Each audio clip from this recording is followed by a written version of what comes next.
saya berharap PLKN yang 3.0 ni dapat dimanfaat oleh semua masyarakat. Yang generasi yang tua-tua tentu kita nak berubah pemikiran mereka susah kan. Uh, tapi dengan PLKN baru ni, mula daripada generasi baru, harap dengan cara ini kita dapat menyatukan rakyat Malaysia di satu bumbung kan. Kalau dibenarkan, hasrat saya adalah kalau dia boleh dibesarkan ataupun dipromot, bolehlah semua masyarakat, anak-anak muda dapat peluang ini untuk menyertai PLKN.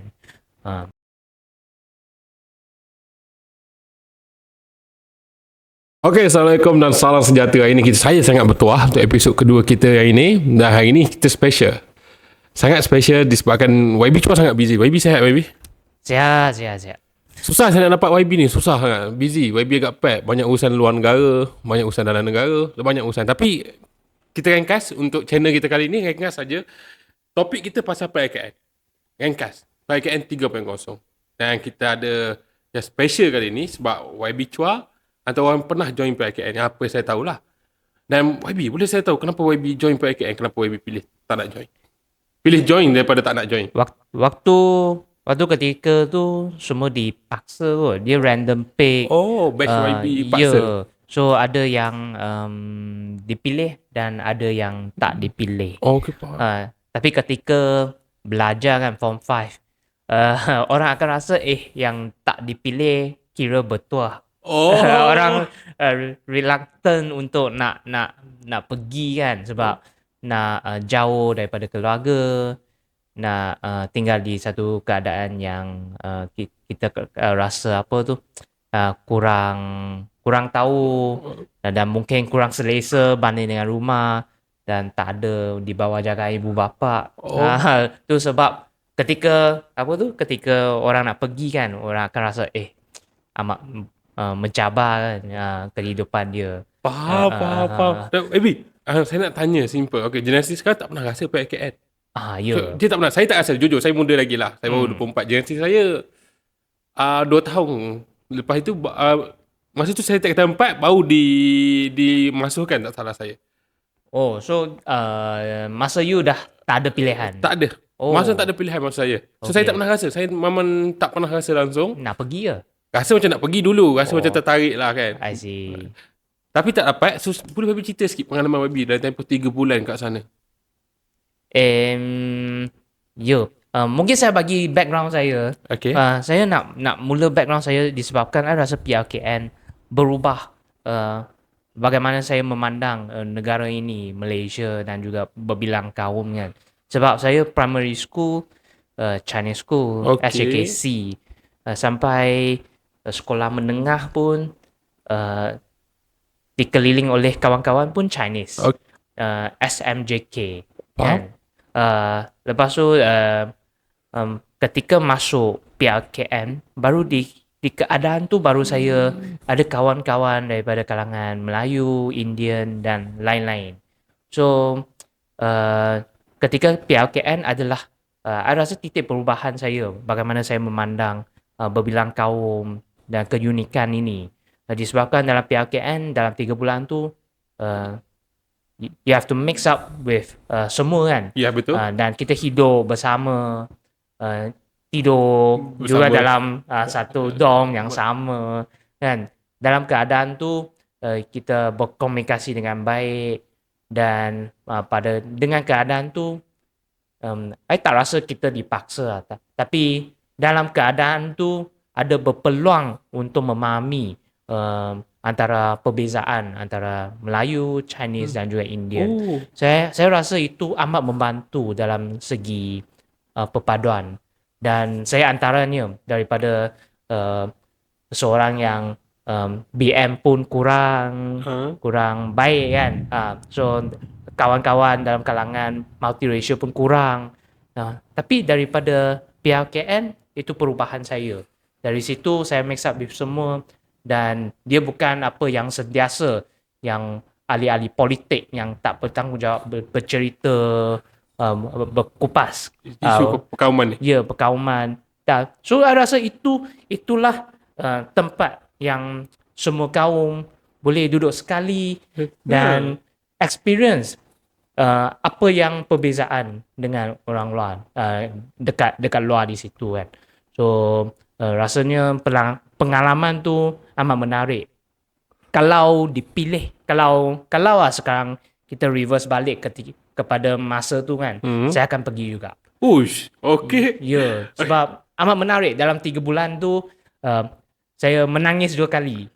Ya, pertama kali saya menangis disebabkan saya nak tinggalkan parents dan keluarga, nak pergi PLKN dan jauh dekat Gambang. Kuantan tu. Saya orang KL kan. So dekat Gambang, maybe 3 or 4 hours kan. Yeah. So the last, satu kali saya menangis adalah saya nak balik.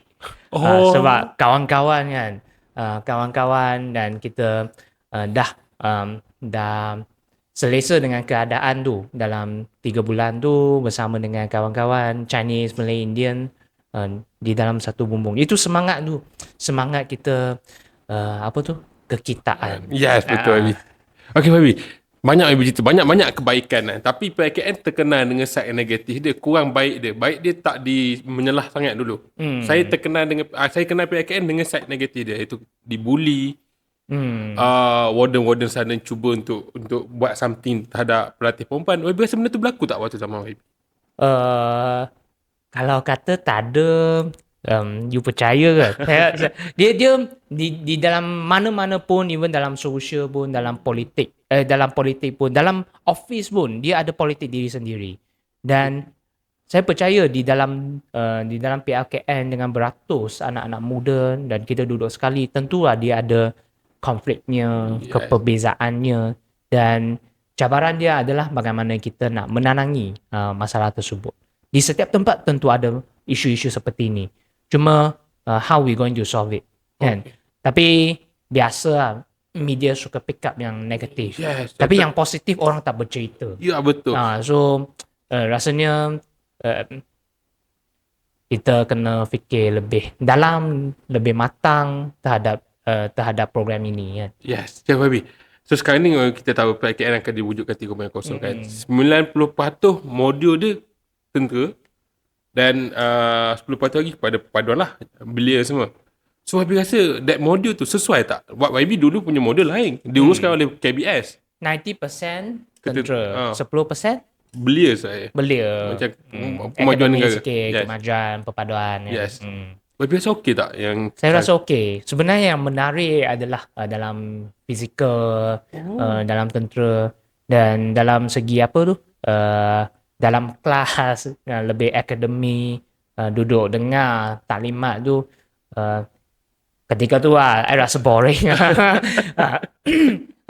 Anak muda kan, kita suka perkara yang lebih mencabar, dan masa tu we train ourselves, bagaimana ada fitness kan, kesihatan, bagaimana kita boleh keep our life balance. So rasa peluang tu kita kena catch up ketika kita berada di PLKN. Dan waktu akademi tu yang kata 10% kan, dulu mungkin balance sikit. Ketika tu saya belajar nyanyian lagu Melayu, hijau kan. Saya rasa dia pengalaman tu menarik, tapi yang paling menarik adalah ketika training, physical training, physical khusus seperti tentera. Tapi saya nak masuk sikit, sebelum ni mungkin zaman dulu ketika wujud PLKN, yang jadi isu yang sentiasa dibincang di parlimen oleh pembangkang adalah isu kewangan. Yang bagaimana dia nak mengurus, disebabkan dia nak tackle jumlah anak muda yang sertai PLKN ni besar, dan mereka menggunakan camp private. Jadi kos tinggi lah. Kos tinggi.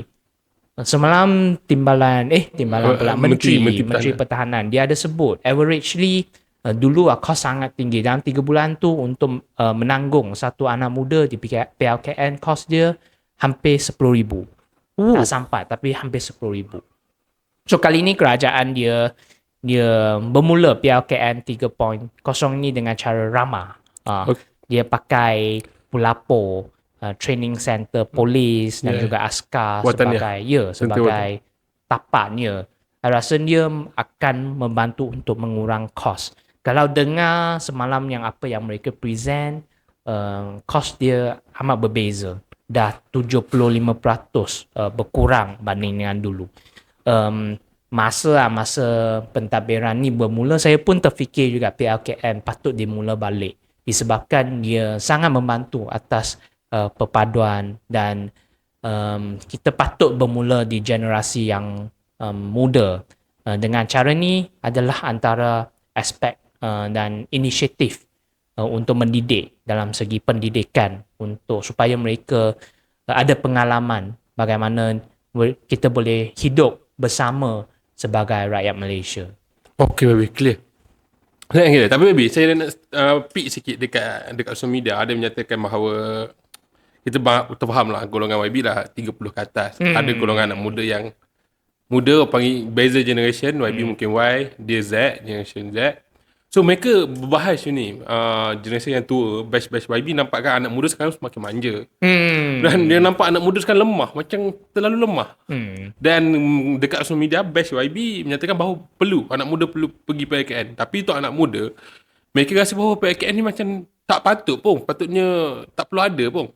So apa nasihat YB sebagai orang pernah pergi PLKN dengan anak muda macam saya tak pernah pergi, tapi jiwa saya nak pergi, saya bukan anak muda yang lain. Apa nasihat YB untuk galakkan mereka pergi? Apa tekanan YB rasa perlu? Kalau dipilih, ataupun dibagi peluang untuk bagi anak-anak muda komen, saya rasa sekolah menengah dan sekolah rendah pun tak payah pergi kot mereka, kan? Ya, itu sebab pun jadi sesuatu yang compulsory baru kita pergi, kan? Betul. Sebab kita pun pernah muda dan kita rasa nak pergi sekolah kena belajar, kena buat homework, kan? Sama dengan PLKN. I rasa kalau mendengar kita tak experience ataupun kita tak mengambil pengalaman tu, tentu kita akan reluctant untuk menerima. Seperti yang saya cerita tadi, kan. Ketika saya pergi, saya reluctant nak tinggalkan keluarga 3 bulan, kan. Dulu saya pun anak manja juga. Tak cuci baju semua, kan. Biasa saya pun sama. Tapi so terfikir pergi sana kena buat ni buat tu, kan. Reluctant. Tapi ketika dalam camp tu, percayalah saya, dia sesuatu yang anda kaya ke bayar ke, nak bayar pun tak dapat pengalaman seperti tersebut. So kita harus terima, dan memang sesuatu perubahan tentu dia ada resistance of change, kan. So yang perkara yang baik kita patut menyahut. Betul. Dan PLKN saya percaya dia adalah sesuatu yang akan berubah bagaimana seseorang memandang kehidupan ataupun cara kita hidup di Malaysia ini. Patut digalakkan. Kalau boleh, kalau untuk saya, kalau kewangan negara dapat menampung, patut compulsory semua untuk pergi. Betul, saya setuju dengan YB. Wajib bawa orang pergi. Kalau pilihan mereka tak nak pergi sangat. Ya, betul. Tapi dia libatkan kos yang tinggi. Yes, betul. Tapi kerajaan kini tengah buat adjustment sikit, kan. Tengok bagaimana kita boleh menampung. Okay YB, saya ada last question, tapi saya pilih tak nak ambil masa lama sangat, masa YB. So saya last question YB, more kepada harapan untuk PLKN 3.0 ni, harapan step forward. YB nak dia bergerak macam mana?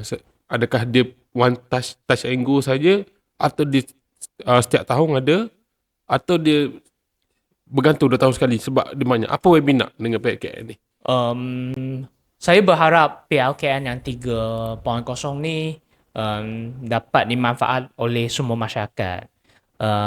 Yang generasi yang tua-tua, tentu kita nak berubah pemikiran mereka susah, kan. Tapi dengan PLKN baru ni, mula daripada generasi baru, harap dengan cara ini kita dapat menyatukan rakyat Malaysia di satu bumbung kan. Kalau dibenarkan, hasrat saya adalah kalau dia boleh dibesarkan ataupun dipromot, bolehlah semua masyarakat, anak-anak muda dapat peluang ini untuk menyertai PLKN. Okay, thank you YB, thank you. Tu apa YB sangat clear, sangat ringkas. So, kita dah habis, dah penghujung kita. So, terima kasih YB luangkan masa. Saya tahu YB busy. YB baru je balik ni daripada luar negara. Tapi tak apa. Terringkas, minggu depan YB kena pergi mana pula? China. Oish. Tu sebab tu susah sikit saya nak ambil masa YB. Tu sebab tu kita tak boleh lama sangat. So, itu saja daripada kami. Jumpa lagi minggu akan datang. Okay, sekian, terima kasih. Okay.